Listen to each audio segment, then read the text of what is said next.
ان الذین یکتمون، بے شک وہ لوگ جو چھپاتے ہیں. کس کی طرف اشارہ؟ اہل کتاب کی طرف. کیا چھپاتے ہیں؟ ما انزل اللہ، جو اللہ نے اتارا ہے، یعنی اللہ کی باتیں چھپاتے ہیں. کون سی باتیں؟ من الکتاب، جو کتاب میں سے ہیں، یعنی اللہ کے واضح احکامات لوگوں کو صحیح طور پہ نہیں بتاتے کہ یہ حلال ہے، یہ حرام ہے، یہ جائز ہے، یہ ناجائز ہے.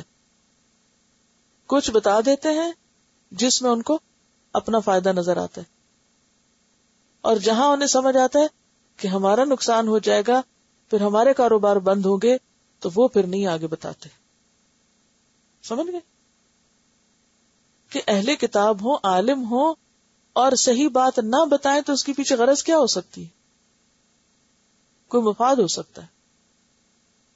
ایسے لوگ جو چھپاتے ہیں اس کو جو اللہ نے نازل کیا ہے کتاب میں سے، وَيَشْتَرُونَ بِهِ ثَمَنًا قَلِيلًا، اور لے لیتے ہیں اس کے بدلے تھوڑے پیسے. یعنی اگر وہ بتاتے بھی ہیں تو کسی فائدے میں، کچھ کمائی کرنے کے لیے، کچھ دنیا حاصل کرنے کے لیے. اولئک، یہ لوگ، ما یاکلون فی بطونہم الا النار، بڑا نقصان دہ سودا کر رہے ہیں کہ یہ اپنے پیٹوں میں آگ بھر رہے ہیں. ولا یکلمہم اللہ یوم القیامہ، ایسے لوگوں سے اللہ قیامت کے دن بات نہ کرے گا. ولا یزکیہم، اور نہ ان کو پاک کرے گا. ولہم عذاب علیم، اور ان کے لیے دردناک عذاب ہے. تو اس آیت سے کئی باتیں پتہ چل رہی ہیں. نمبر 1 کہ اللہ نے کتاب میں جو کچھ اتارا ہے وہ سارے کا سارا لوگوں کے سامنے کھولنا ضروری ہے. کچھ حصوں کو نہ بیان کرنا اور صرف اپنی مطلب کی آیتیں بیان کرتے رہنا، یا کوئی خاص چیزیں چن کر ہی قرآن سے بس وہی درس دیتے رہنا اور پورا دین لوگوں کے سامنے نہ رکھنا، بہت بڑا جرم ہے. کتاب کا علم چھپانا جرم عظیم ہے. دوسری بات یہ ہے کہ علم کا نشر کرنا واجب ہوتا ہے، علم کو پھیلانا واجب ہے، اور علم کو چھپانا جرم ہے. عموماً لوگ علم کیوں چھپاتے ہیں؟ اب سوچیں، اب آپ کے سوچنے کا وقت ہے، لکھنے کا نہیں. میرا سوال ہے، علم کیوں چھپاتے ہیں لوگ؟ کیا پیچھے وجہ ہوتی ہے؟ Knowledge is power. جب آپ کسی کو نالج دے دیتے ہیں تو کیا ہوتا ہے؟ اس کے اندر ایک پاور مل جاتی. جب پاور آپ سے منتقل ہو کے اوروں کے پاس چلے گی تو آپ تو انسیکیور ہو گئے نا. تو کچھ لوگ بخل کرتے ہیں. کس لیے؟ کہ اگر میں نے یہ سب کچھ دوسروں کو بتا دیا تو میری اجارہ داری کدھر رہے گی؟ دوسرے تو غلام نہیں بنے رہیں گے، آنکھیں بند کر کے میرے پیچھے کیسے چلیں گے؟ پھر میری تو نہیں مانیں گے. ہاں، اویئرنیس، اور اویئرنیس سے لوگ ڈرتے ہیں. اگر ان کو پتا چل گیا تو کیا ہوگا؟ ہاں، پھر یہ ہمارے ہاتھ سے نکل گئے. ایک وجہ یہ ہوتی ہے. اسی طرح کچھ لوگ بخل سے کام لیتے نہیں، بخل وجہ ہوتی ہے. جیسے مال کا بخل ہوتا ہے نا، کہ کچھ لوگوں کے پاس مال آ جائے تو وہ کسی کو ہوا نہیں لگنے دیتے. تو اسی طرح کچھ لوگوں کے پاس جب علم آتا ہے تو کسی کو ہوا نہیں لگنے دیتے. وہ صرف اپنی ہی اس کو اجارہ داری بنا لیتے ہیں، ایک طرح سے وراثت میں لے جاتے ہیں. صرف اپنے ہی بچوں کے اوپر فوکس کرتے ہیں تاکہ بس وہی ہوں اور وہی امام بنے رہے، وہی لیڈر.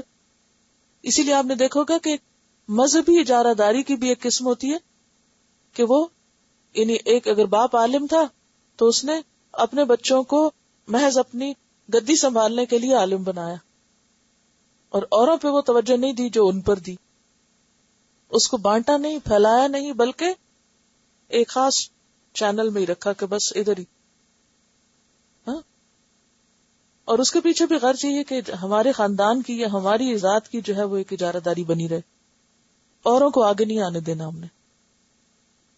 جیسے کچھ لوگ ریسیپیز نہیں دیتے، کیوں؟ پھر میری تعریف کیسے ہوگی؟ اسی طرح اور بھی چیزیں ہو سکتی ہیں.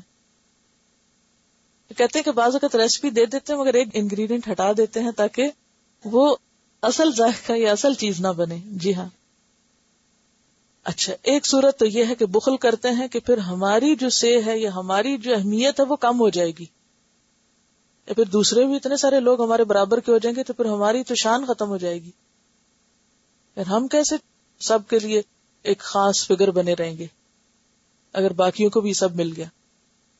ایک وجہ یہ. دوسری وجہ یہ ہے، یعنی دوسری قسم کتمان علم کی یا علم چھپانے کی، یعنی پہلی قسم کیا ہے یا پہلی وجہ کیا ہے؟ بخل. اور دوسری وجہ کیا ہے کہ اگر کوئی بیان کرے تو صرف اس وقت جب اس کو اس پر کوئی مال ملے، مال اور دنیا کے فائدے کی خاطر تو تیار ہو جائے، اور اگر مال نہ ملے پھر نہ وہ کام کرے. مثلا آپ دیکھیں گے کہ بعض لوگ دین میں کوئی ڈگری لے لیتے ہیں، پھر وہ چل نکلتے ہیں جاب کی تلاش میں. وہ کہتے ہیں کہ علم ہے ہمارے پاس، سیکھا ہوا ہم نے، اگر تم ہمیں جاب دو گے پھر تو ہم سکھائیں گے، اگر کچھ پیسے ہمیں دو گے اس پر پھر تو سکھائیں گے، اور اگر آپ ہمیں اتنی اور اتنی تنخواہ نہیں دیں گے تو پھر ہم نہیں سکھائیں گے، پھر ہم تمہارے کام نہیں آئیں گے. یہ بھی علم چھپانے میں ہی شامل ہے. اللہ نے آپ کو علم اس لیے نہیں دیا تھا کہ آپ اس کو دنیا کمانے کا ذریعہ بنا لیں، اور اگر آپ کو اس پر اپنی دنیا برباد ہوتی نظر آئے تو آپ وہ کام ہی چھوڑ دیں کہ مجھے اس پر کچھ مل نہیں رہا، یا ایک جگہ کم مل رہا ہو مگر ضرورت وہاں زیادہ اور آپ وہ چھوڑ کے چلے جائیں کہ مجھے وہاں 4 پیسے زیادہ مل رہے ہیں. تو اس کا نقصان کیا ہوتا ہے پھر؟ جب علم والے ایسی، جیسے کہتے ہیں پنجابی میں، ہوچی حرکتیں کریں یا ایسی گھٹیا حرکتیں کریں کہ وہ دنیا کی خاطر اپنی ذمہ داریاں بھول جائیں اور کام نہ کریں جو انہیں کرنا چاہیے، یا جہاں سے مال ملے وہاں تو وہ پوری محنت کریں، اور جہاں انہیں کچھ نہ ملے وہاں وہ اللہ واسطے کچھ بھی کرنے کو تیار نہ ہو، تو یہ بھی اسی میں شامل ہے، علم چھپانے میں. کیونکہ علم تو کیا ہے کہ جہاں ضرورت ہو وہاں دو، اس میں یہ تھوڑی دیکھا جائے گا کہ کہاں سے مجھے مال ملے گا اور کہاں سے نہیں ملے گا. تیسری بات، علم دے تو صحیح لیکن دنیاوی اغراض کی خاطر، شہرت کی خاطر، یا لوگوں سے عزت بٹورنے کی خاطر، یا اپنی اہمیت جتانے کی خاطر، یا کوئی منصب اور عہدہ حاصل کرنے کی خاطر، یا پھر کوئی اور فائدہ حاصل کرنے کی خاطر، یعنی دنیاوی اغراض پیچھے ہوں، پھر وہ علم دے. یعنی وہ علم جو کسی غرض سے دیا جاتا ہے، جو کسی خاص پیچھے غرض ہے، کوئی لالچ ہے، کوئی غرض ہے، کوئی خاص فائدہ اٹھانا کسی سے مطلوب ہے، مقصود ہے، ہاں، یہ بھی بیچنے میں ہی آتا ہے، اور یہ بھی علم چھپانے میں ہی آتا ہے. کیونکہ علم پہ تو سب کا حق ہے، جو بھی طلبگار ہے. یعنی اصل اس کی کیا شرط ہے کہ طلبگار ہو. آپ یہ نہیں کر سکتے چونکہ آپ غریب ہیں اس لیے میں آپ کو نہیں پڑھا سکتا، یا آپ فیس نہیں پے کر سکتے، ایسا کرنا غلط ہے. جو طلبگار ہے خواہ وہ فیس پے کر سکتا ہے یا نہیں کر سکتا، کتاب خرید سکتا ہے یا نہیں. اسی وجہ سے ہم دیکھتے ہیں کہ شروع سے ہی دینی تعلیم عموماً کیسے دی گئی ہے؟ فری دی گئی، یعنی اس پر مال یا معاوضہ وصول نہیں کیا گیا تاکہ کوئی بھی محروم نہ رہے، ورنہ تو خلق خدا کی اکثریت جو ہے وہ اپنی محرومیوں کی وجہ سے محروم ہو جائے گی. تو ایسی صورت میں کہیں بھی اگر کسی ضرورت کی وجہ سے، مثلا یہاں پر آپ کی کچھ مخصوص فیس رکھی گئی، اس کی ضرورت کیا تھی؟ تو ایک بلڈنگ ہے، اس کا رینٹ ہے، کچھ اور ضروریات ہیں یہاں جو اس کے اوپر استعمال ہو رہا ہے، فرنیچر ہے اور چھوٹی چھوٹی بے شمار ضروریات. تو اب ان کو بھی تو کہیں سے پورا کرنا ہے. پہلے زمانے میں تو لوگ اپنے مال کا ایک حصہ وقف کیا کرتے تھے، مال والے ہوتے تھے، وہ اپنا فریضہ سمجھتے تھے کہ یہ ہمارے اوپر فرض ہے کہ ہم اپنے مال کو علم کی خدمت میں وقف کریں. اس لیے صحابہ میں سے کوئی ایسا نہیں ملتا جس نے زندگی میں کچھ وقف نہ کیا ہو. چھوٹی موٹی کوئی نہ کوئی چیز وقف کرتے تھے دین کے لیے. اور وقف کیا ہوتا ہے کہ قیامت تک یہ خریدی بیچی نہیں جا سکتی، بس یہ اسی کام کے لیے استعمال ہوگی. لیکن فی زمانہ لوگوں کی چونکہ دلچسپی ختم ہو گئی، ان کے توجہ ساری دنیا کی طرف ہو گئی. اب اللہ واسطے کوئی کام کرنے کو تیار ہی نہیں ہے کہ کوئی کہے کہ ہاں یہ جگہ لے لو، یا کوئی کہے کہ ہاں یہ سب چیز فی سبیل اللہ جو بھی آئے استعمال کرے، یہ سارے قرآن پاک میری طرف سے کیونکہ اللہ نے مجھے مال دیا، یہ سارا طالب علموں کو جو چاہیے یہ میری طرف سے. ٹھیک ہے الحمدللہ اب بھی ایسے لوگ ہیں، لیکن گنتی میں کتنے مال والے ایسے ہیں کہ جو اپنے مال کا کچھ حصہ دین کے کام میں وقف کریں تاکہ ہر آنے جانے والے پہ خیر عام ہو. وہ چیز نہیں رہی. تو ضرورتاً اگر ضروریات پوری کرنے کے لیے کچھ حصہ رکھ دیا جائے تو بھی اس کو شرط یا لازم نہ کیا جائے. اس میں بھی پھر رخصت رکھی جائے کہ اگر کوئی شخص یہ کہتا ہے کہ میں یہ نہیں دے سکتا تو اسے مجبور نہ کیا جائے، مانگا نہ جائے، پیچھے نہ پڑا جائے. تو یہ دنیاوی فائدوں کی خاطر یا مال کمانے کی خاطر یا کوئی دینی ادارہ اس لیے بنا لے کہ اس سے خوب مال کمائے گا کہ چلو یہ اچھا بزنس بن گیا، تو یہ بھی اسی میں آتا ہے. اور پھر اس کا پتہ کہاں سے چلتا ہے کہ انسان کو جب تک فائدہ ہو کام کرے، اور جب فائدہ نہ ملے تو چھٹی کر جائے. مجھے کیا ملا، مجھے تو کچھ حاصل ہے، الٹا مجھے تو اپنی جیب سے دینا پڑ رہا ہے، میں تو یہ نہیں کر سکتا. یہ نہ ہو. ہاں دوسرا کوئی عذر ہو سکتا ہے، کوئی بیماری عذر ہو سکتا ہے، کوئی مجبوری ہو سکتی، کچھ ہو سکتا ہے، لیکن یہ عذر نہیں کہ انسان کہے مجھے چونکہ پے نہیں مل رہی اس لیے میں کام چھوڑ رہا ہوں، اور فلاں جگہ مجھے پے مل رہی ہے میں جا رہا ہوں. اللہ یہ کہ پھر فمن اضطر کی حالت ہے کہ کھانے کو کچھ نہیں یا اور ضروریات پوری نہیں ہوتی، تو پھر اس صورت میں انسان کو رخصت ہو سکتی ہے. ادروائز جس کے پاس بھی علم ہے اس پر لازم ہے کہ وہ اپنے علم سے دوسروں کو فائدہ پہنچائے، کیونکہ علم وہ چیز ہے جو سب سے پہلا حکم ہے، اقرا، پڑھو. پہلا کام ہے جو امت مسلمہ کو کرنا ہے. اسی لیے آپ دیکھیں کہ چند آیتوں کے بعد دوسری دفعہ یہ بات آ رہی ہے کہ جو لوگ علم میں سے چھپاتے ہیں اور اس کے بدلے قیمت لیتے ہیں اور دنیاوی فائدوں کی خاطر دین بیچتے ہیں یا دینی کام کرتے ہیں، وہ اپنے پیٹوں میں آگ بھر رہے ہیں. اور ایسے لوگوں سے اللہ قیامت کے دن کلام نہ کرے گا. کیوں ان کی اتنی سخت سزا ہے؟ ایسے لوگوں کی یہ سزا اتنی سخت کیوں ہے جو دنیاوی فائدوں کی خاطر دین کا کام کریں یا دنیا کی خاطر دین کے پیچھے جائیں؟ کیوں اتنی سخت سزا ہے؟ اس لیے کہ انہوں نے دوسروں کے حق کی طلب میں رکاوٹ بن گئی، انہوں نے دوسروں کی آخرت برباد کی. آپ دیکھیں نا، علم تو ایسی چیز ہے جسے خوب عام کرنا چاہیے، پھیلانا چاہیے، پھیلائیں پھیلائیں پھیلائیں، دیں دیں دیں، تاکہ کوئی شخص جہالت کی وجہ سے مصیبت میں نہ پڑے. تو یہ لوگ ڈگریاں رکھے ہوئے، علم رکھے ہوئے، بند کر کے بیٹھے ہوئے، کس لیے کہ ہاں لاؤ اس کا بدلہ، لاؤ اس کا معاوضہ، پھر کھولیں گے اس پٹاری کو. تو یہ جرم ہے. اور جن لوگوں کی نیت میں یہ ہو تو وہ نیت بھی درست نہیں ہے. اسی لیے قیامت کے دن ایسے لوگوں پر اللہ اتنا ناراض ہوگا کہ اللہ تعالیٰ ان سے بات نہ کرے گا.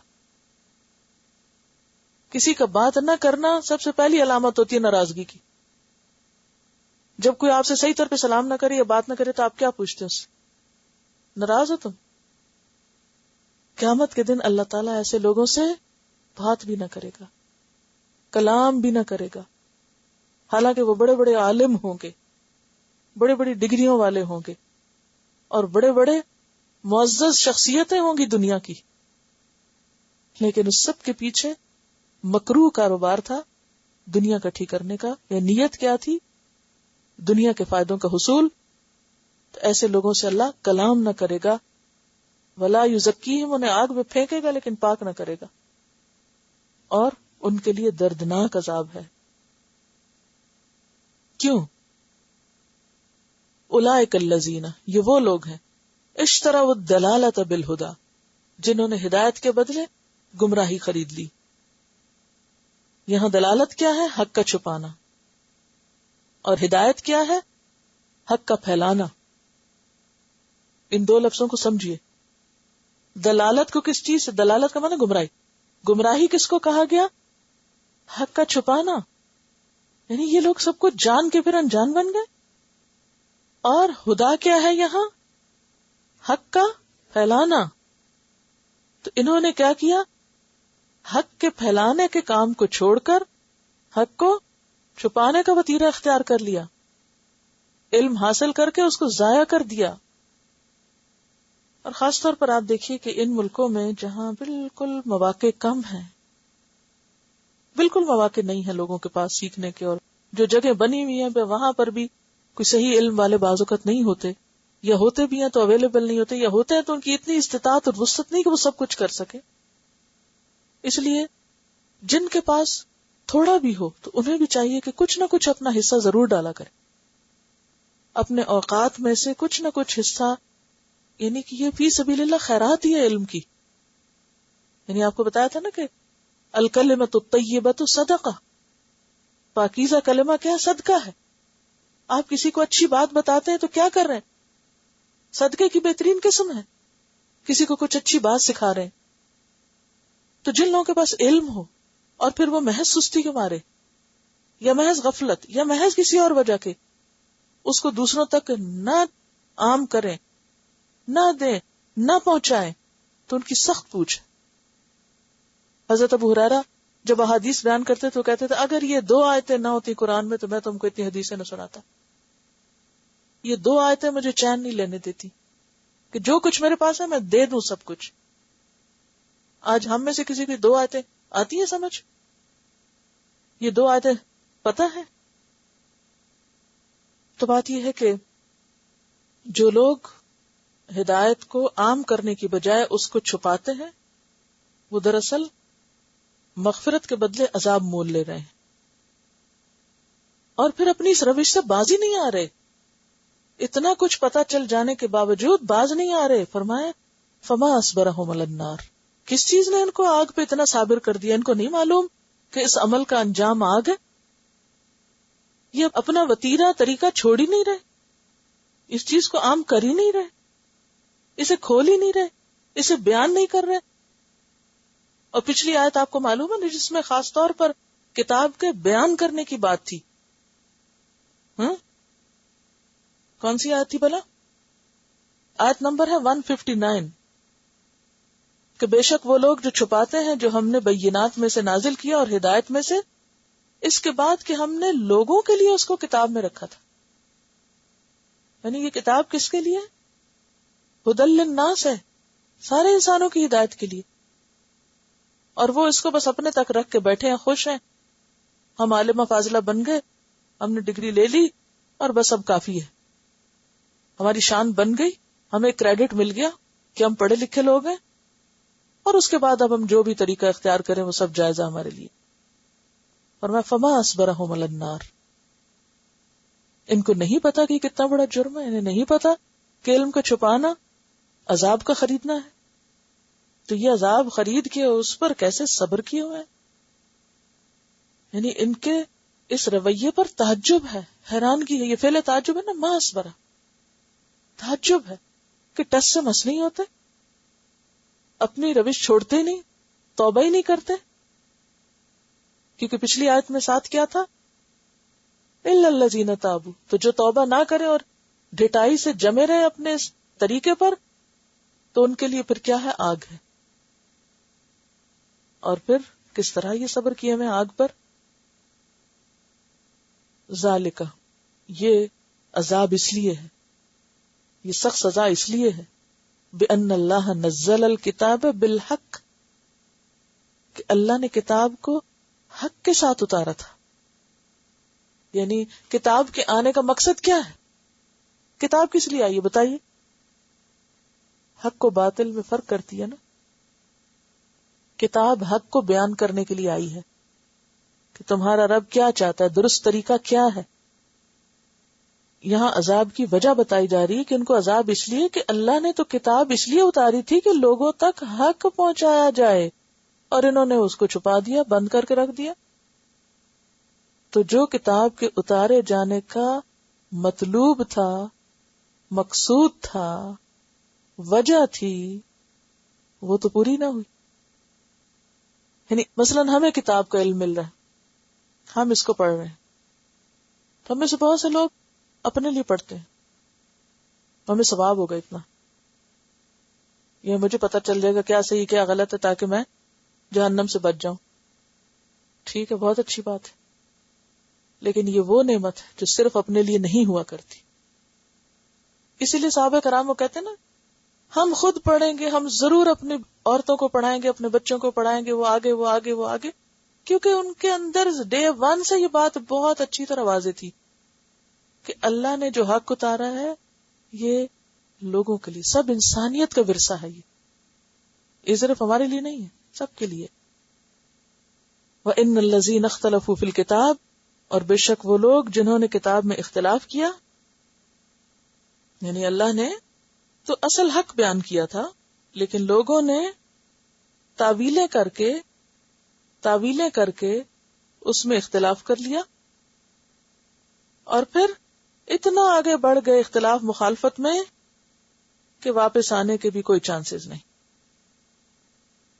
یعنی باہمی ضد کی وجہ سے انہوں نے اختلاف کیا، اور جہاں اختلاف اور فرقہ واریت ہوتی ہے وہاں پھر کیا ہوتا ہے، ہر گروہ اپنی مرضی کی آیتیں اور اپنے مرضی کے احکام نکال کے بیان کرتا رہتا ہے، اور پورا دین سامنے نہیں لایا جاتا لوگوں کے. آج بھی آپ دیکھیں جتنے فرقے ہیں یا جتنے مختلف گروہ بنے ہوئے ہیں، اگر آپ ایک کی مسجد میں جائیں تو وہ کیا بیان کریں گے؟ جو ان کا اپنا نقطہ نظر ہے اسی پر بیس چیزیں لالا کے سامنے رکھیں گے اور باقی سچ پا دیں گے. دوسرا کیا کرے گا؟ اپنی مرضی کی چیزیں بیان کرے گا، باقی نہیں ذکر کرے گا. افتؤمنون ببعض الکتاب وتکفرون ببعض، کہ بعض کو تو انسان لے لے جو اس کی مرضی کا ہے اور بعض چھوڑ دے کہ جو اس کی مرضی کے خلاف جاتا ہے، اور لوگوں کو کہے دیکھو میں تو قرآن پہ چلتا ہوں اور یہ قرآن میں لکھا ہوا ہے. تو اصل ضرورت کس چیز کی تھی کہ حق پورے کا پورا بیان کیا جائے جو الکتاب کے اندر ہے. لیکن جن لوگوں نے اختلاف کیا وہ محض ضد کا شکار ہیں، عداوت کا شکار ہیں، مخالفت میں اتنے دور نکل گئے ہیں کہ ان کو اب نہ کوئی بات سمجھ میں آتی ہے اور نہ ہی وہ ماننے کو تیار ہیں. تو جب صورتحال یہ ہو جائے کہ کوئی شخص ضد میں آ جائے تو پھر اس کو حق نظر نہیں آتا، وہ اپنی مرضی کے خلاف جو آیت آتی ہے اس میں کوئی تعویل کر لیتا ہے اور اس کو ماننے سے انکار کر دیتا ہے. اچھا، اب آپ کو ایک چھوٹا سا کام کرنا ہے، اگرچہ یہ سب پر کمپلسری نہیں لیکن جو لوگ آپ میں سے کر سکیں وہ ان احکامات کی تھوڑی سی حکمت تلاش کریں.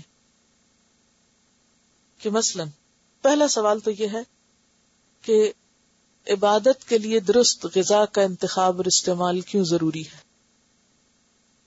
یعنی عبادت اور غذا کا باہم کیا تعلق ہے؟ ویسے ہونا تو یہ سب پہ کمپلسری چاہیے تھا، لیکن چلیں اگر کچھ لوگ کچھ کی خاطر کچھ کام کر لیں تو باقی لوگوں کو رخصت ہو جائے. فرض کفایہ کر دیتے ہیں اس کو. کچھ کام آپ کے لیے فرض عین ہیں جو آپ سب کو کرنے ہوتے ہیں، اور کچھ ہوم ورک فرض کفایہ ہے.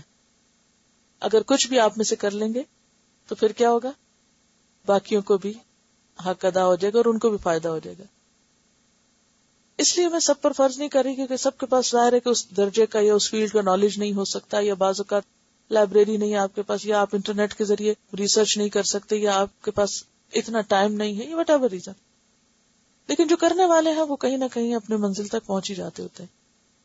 بہرحال لیکن سوال میرا یہ ہے کہ اللہ تعالیٰ نے طیبات کے کھانے کو عبادت کے ساتھ کیوں جوڑ دیا ہے، یا درست غذا اور درست عبادت یا عبادت کے لیے درست غذا کا استعمال کیوں ضروری ہے؟ تو بات یہ ہے کہ آپ کو اس میں یہ دیکھنا ہوگا کہ درست غذا کس کو کہتے ہیں. طیبات میں کیا ضروری چیزیں ہیں جو آتی ہیں، کن چیزوں کو استعمال کرنا چاہیے اور کن کو نہیں. خاص طور پر اگر آپ میں سے کسی نے کوئی ایسا کورس کیا ہوا ہو کہ جو فوڈ اور نیوٹریشن سے تعلق رکھتا ہو تو وہ اپنے علم سے دوسروں کو فائدہ پہنچائے. نمبر 2 یہ ہے کہ اللہ تعالی نے مردار، خون، لحم خنزیر کو حرام کیوں قرار دیا ہے؟ اس کے پیچھے کیا حکمت ہے؟ ویسے تو ایک مومن کے لیے اتنا بھی کافی ہے کہ وہ کیا کہے، یہ اللہ کا حکم، سمعنا و اطعنا. ہمیں نہیں پتا کیوں کیا، ہمیں اتنا پتا اس نے کیا، بس ہم نے مان لیا. لیکن اگر انسان تھوڑا سا مزید آگے بڑھے اور کچھ حکمتیں بھی اس کو معلوم ہو جائیں تو ایسی صورت میں انسان کے لیے اور زیادہ اپنے دین پر اور اللہ کی بات پر ایمان بڑھتا ہے، کیونکہ انما یخشى اللہ من عبادہ العلماء، اللہ سے ڈرتے ہیں اس کے علم والے بندے، جن کے پاس علم ہوتا ہے. تو علم میں دین اور دنیا دونوں کا علم. دین کا علم تو یہ ہے کہ یہاں سے پتہ چل گیا کہ آیت آپ کو منع کر رہی. دنیا کا علم یہ ہے کہ جو لوگ اس فیلڈ میں خاص طور پر مہارت رکھتے ہیں اور غور و فکر کرتے رہتے ہیں، ان کے پاس بھی بہرحال کچھ چیزیں ایسی تھی. اچھا، یہاں ایک اور چیز آپ کو یاد دہانی کراؤں کہ یاد رکھیے کہ جہاں کسی چیز میں فائدہ ہے وہاں اس میں نقصان بھی ہو سکتا ہے، یا جہاں کسی چیز میں نقصان ہے تو وہاں اس کا کچھ فائدہ بھی ہو سکتا ہے. مثلا مردار، ہو سکتا ہے کہ کوئی ریسرچ آپ کو آ کے کہے کہ ہاں جی مردار میں فلاں فلاں فائدے کی چیز ہے. مثلا اگرچہ ہماری طبیعت نہیں مانتی تو بات یہ ہے کہ جیسے شراب کا حکم آیا تھا اور اس کی حرمت کی بات تھی تو سب سے پہلے اللہ تعالیٰ نے کیا فرمایا؟ اس میں کچھ فائدے بھی ہیں لیکن اس کے نقصان اس کے فائدوں سے بڑھ کر ہے. اسی طرح مثلا اگر کوئی کہتا ہے کہ خون کے اندر یہ فائدہ ہے خون کے استعمال یا اس سے فلاں دوائی بنتی ہے جناب، اوکے بنتی ہوگی، لیکن زیادہ اس میں فائدہ ہے یا نقصان ہے؟ پھر اسی طرح لحم الخنزیر میں بھی کوئی آ کے آپ کو کہے کہ تم مسلمان خنزیر نہیں کھاتے، دیکھو اس میں یہ اور یہ فائدہ بھی. ہو سکتا ہے کوئی ہو، ہم نہیں جانتے، لیکن ایک تو بڑی اہم بات ہی کہ اللہ نے منع کر دیا، اور دوسری اہم بات کیا ہے کہ نقصان زیادہ ہے، اور یہ ایک مانی ہوئی بات ہے. لیکن وہ کیا ہے؟ اگر چند ایک مختصراً ان کا ذکر کر لیا جائے تو وہ آپ کے لیے فائدہ مند ہوں گے. یہ جو شکر گزاری کی بات تھی نا، اس پر ایک چھوٹی سی بات کرنا چاہتی ہوں. پاکستان میں ہماری ایک بہن ہے، سوشل ورک کا کام کرتی ہیں الہدا میں ہی، بلکہ سوشل ورک کا جو ڈپارٹمنٹ ہے اس کی ذمہ دار ہیں. تو ریسنٹلی ان کی فیملی کا ایک آرفنیج ہے جو انہوں نے وزٹ کیا، تو اس کے بعد مجھے لکھا کہ انہوں نے کیا وہاں پر دیکھا اور کیا سیکھا. کل میں اس کو پڑھ رہی تھی تو واقعی پڑھ کر میرے اپنے اندر اتنی شکر گزاری آئی کہ اللہ نے ہمیں کتنی نعمتیں دے رکھی ہیں، کتنی ان گنت، جس کو ہم فار گرانٹیڈ لیتے ہیں، جس کا ہم سوچتے بھی نہیں کہ یہ بھی کوئی نعمت ہے. انہوں نے چند بچوں کے وہاں حالات لکھے کہ ان کی فیملی اس پورے جو آرفنیج ہے اس کو سپورٹ کرے. ان کے فادر نے بیسیکلی اس کی بنیاد رکھی تھی اور پھر اس کے بعد فیملی اس کو لک آفٹر کرتی رہی. پھر اب انہوں نے دین کو پڑھا تو ایک شعور کے ساتھ، ایک اور نئے جذبے کے ساتھ یہ کہ ان سب چیزوں کو دیکھنا چاہیے، اور فیملی والوں کو بھی موٹیویٹ کر رہی ہیں. اور اس کے علاوہ یہ کہ ان کی چونکہ ایک فادر کا لگایا ہوا پودا ہے تو باقی بہنیں عملی طور پر اس کو دیکھ بھی رہی ہیں. پہلے تو انہوں نے لکھا ہے کہ کیا کیا اس میں فیسلٹیز ہیں اور اس کی ہسٹری کیا ہے. پھر اس کے بعد لکھا ہے کہ اس میں کچھ بچوں کے بارے میں، مثلا کہتے کہ 3 افغانی بچے 3 سال پہلے یہاں لائے گئے اور ان کو کوئی پوچھنے والا، کوئی دیکھنے والا اور ان کی کوئی خبر نہیں تھی کہ وہ کس کے ہیں، کہاں سے آئے ہیں، اور اس طرح وہ ایک طرح سے ساری زندگی کے لیے اپنے خاندان سے کٹ گئے ہیں. پھر اسی طرح 2 بھائی ہیں اور ایک بہن ہے، یعنی 3 اور بچے ہیں جن کی ماں جیل میں ہے اور باپ مر چکا ہے. کوئی ان بچوں کو لک آفٹر کرنے والا نہیں. ماں اسمگلنگ میں پکڑی گئی اور پھر جیل میں بھیجی گئی، کسی طرح چھڑایا گیا، پھر دوبارہ اسمگلنگ میں پکڑی گئی. اور چونکہ وہ گینگ بن جاتا ہے نا تو وہ چھوڑتے نہیں ہوتے پھر جو لوگ اس میں انوالو ہوتے ہیں. اب 2 بچے یعنی 2 لڑکے اور ایک بچی، ماں اور باپ دونوں کے بغیر وہاں پر ہیں. پھر اسی طرح کہتے ہیں کہ ایک 8 ماہ کی بچی آرفنیج میں لائی گئی اور اب وہ 1.5 سال کی ہو چکی ہے. اس کے بھی ماں باپ کی کوئی خبر نہیں کہ کون ہے اس کا، کہاں سے ہے. پھر اسی طرح ایک اور بچی آئی جس کو اس کی سوتیلی ماں اسکول کے باہر چھوڑ گئی اور وہ روتی رہی شام تک، اور کوئی اس کو لینے نہیں آیا، کوئی اس کو پوچھنے نہیں آیا، اور بالآخر اس کو پھر آرفنیج میں چھوڑ دیا گیا. اسے کوئی خبر نہیں کہ اس کی اپنی ماں اور اپنا باپ جو ہے وہ کہاں ہے. پھر اسی طرح 3 اور بھائی ہیں اور ایک ان کی بہن ہے، اور ان کا حال یہ ہے کہ ان کے باپ نے بچوں کے سامنے ماں کو قتل کیا، اس کی ناک کاٹی اور اسی طرح، اور بچوں کو وہ سب نظارہ یاد بھی ہے. اب وہ ہوا یہ کہ ماں تو اس طرح مر گئی اور پھر باپ بھی مر گیا یا مار دیا گیا، اور اب یہ بچے جو ہیں یہ بھی بے سہارا، کوئی خاندان والا پوچھتا نہیں، وہیں پر ہیں. پھر اسی طرح 3 اور بچے ہیں جن کے ماں باپ کو چچا نے مار دیا، اور ماں بھی نہیں ہے، باپ بھی نہیں ہے، وہ بھی وہاں پر اسی طرح ہے. اسی طرح کچھ اور کے بارے میں لکھا ہوا ہے. تو میں یہ سوچ رہی ہوں کہ خاندان کی پروٹیکشن، ماں باپ کی محبت ایسی نعمتیں ہیں کہ جو کہیں سے خریدی نہیں جا سکتی، لی نہیں جا سکتی، کوئی دلوا نہیں سکتا. لیکن ہم سب اپنے ماں باپ کے کتنے شکر گزار ہیں، یا کتنے قدردان ہیں، یا اس نعمت کے بارے میں کبھی سوچتے بھی نہیں کہ ہمارے ماں باپ ہیں یا ہمیں انہوں نے لک آفٹر کیا یا کرتے ہیں یا کر چکے ہیں. تو بات یہ کہ اللہ تعالیٰ نے ہمیں کس کس رنگ میں کیسی کیسی نعمتیں دے رکھی ہیں. ان محبتوں کو پا کر یا ان رشتوں کو دیکھ کر یا اپنے خاندان کو جان کر یا ان کے ساتھ ایک تعلق اور رابطے کو ہم فار گرانٹیڈ لیتے ہیں. میں ان سب بچوں کے بارے میں کل سوچ رہی تھی پڑھ کے کہ یا اللہ، یہ جب بڑے ہوں گے تو ان کی نفسیات کیا ہوگی، جو خاندان اور محبتوں کے بغیر پلتے ہیں. اور پھر ان آخر میں لکھا ہے کہ ان کی ایک محدود سی دنیا ہے، چند کھلونے ہیں، کھانا پینا ہے اور کچھ کھیلنا ہے اور کچھ پڑھائی ہے، اور بس یہی ان کی دنیا ہے. یعنی ساری زندگی کے لیے، زندگی سے مراد یہ کہ جو سارا بچپن ایک طرح سے ایک ہاسٹل میں ہی گزر گیا.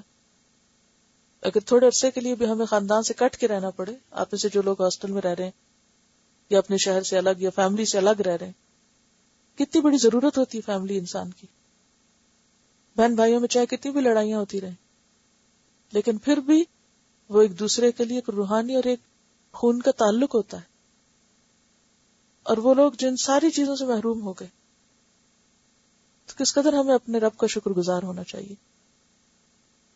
اور یہ تو ایک آرفنیج کی رپورٹ ہے، اس کے علاوہ بھی پتہ نہیں دنیا میں کہاں کہاں بچے کس حال میں رہ رہے ہیں، کیا کیا ان پہ گزر رہی ہے.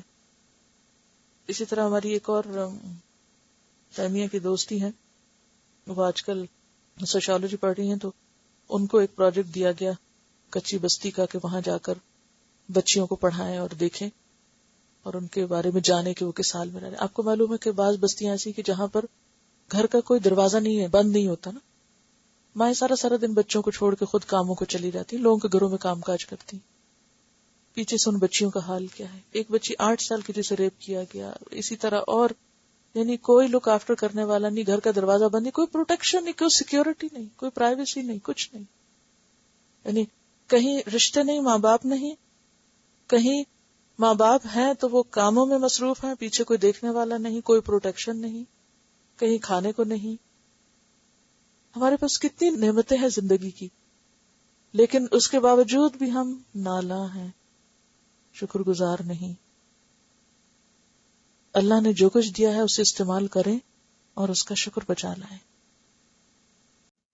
دیکھیے جو آخری آیت ہے نا کہ اللہ نے کتاب حق کے ساتھ اتاری، یعنی اللہ نے اس کتاب میں حق اتارا ہے، اور لوگوں نے حق لینے کے بجائے کیا کیا، اختلاف شروع کر دیے اور بحث مباحث اور آپس میں لڑائی جھگڑے اور ایک دوسرے سے روک رہے ہیں اور آپس میں ٹکرا رہے ہیں. تو اصل بات یہ ہے کہ یہ سب کچھ ضد کی وجہ سے ہے، اناد کی وجہ سے ہے. ورنہ جس کی اصل حق کو بیان کرنے پر توجہ ہو تو پھر وہ سائڈ ریلیونٹ ایشوز میں نہیں پڑتا، پھر اس کی زندگی کا مقصد اور طریقہ کچھ اور ہوتا ہے. اس میں بھی اور پچھلے سبق میں بھی جو شکر گزاری کی بات تھی نا، تو بات یہ ہے کہ ہم شکر گزار کیوں نہیں ہوتے، اور ہمارے اندر یہ بار بار شکایتی رویے اور یہ سب کیوں ہوتا ہے. اس کی وجہ ہے کہ ہمارا ظرف چھوٹا ہے. ظرف چھوٹا ہے. ظرف کس کو کہتے ہیں؟ برتن کو. یعنی جو ہماری اندر کے دلوں کی جو وسعت ہے، ہمارا جو اندر ہے، اس میں صلاحیت ہی نہیں کسی چیز کو سمیٹنے کی. اس کے بارے میں وہ کہانی آپ نے سن رکھی ہوگی. ایک شخص بہت ہی نالاں رہتا تھا، بہت ہر وقت شکوے شکایت، ناراض. تو اس کو ایک بوڑھا ماسٹر تھا، اس نے اس کو سمجھانا چاہا. ویسے تو وہ بات سنتا نہیں تھا، تو اس نے اسے ایک طریقہ اختیار کیا. اس نے ایک پانی کا گلاس لیا اور اس میں اسے کہا کہ ایک نمک کا چمچ ڈالو اور اس کو ہلاؤ اور پی لو. جب اس نے ایک گلاس پانی میں ایک نمک کا چمچ ڈال کے پیا تو اس نے تھوک دیا کہ یہ تو اتنا کڑوا پانی ہے. پھر اس کو وہ ہاتھ پکڑ کے اس کو لے گیا ایک ندی کے پاس. تو اس نے کہا اچھا ایک چمچ نمک جو ہے وہ ندی میں ڈالو اور اس کے بعد اس کا ایک گھونٹ پیو. تو جب ندی میں نمک ڈالا اور اس کے بعد پانی پیا تو پانی میٹھا تھا.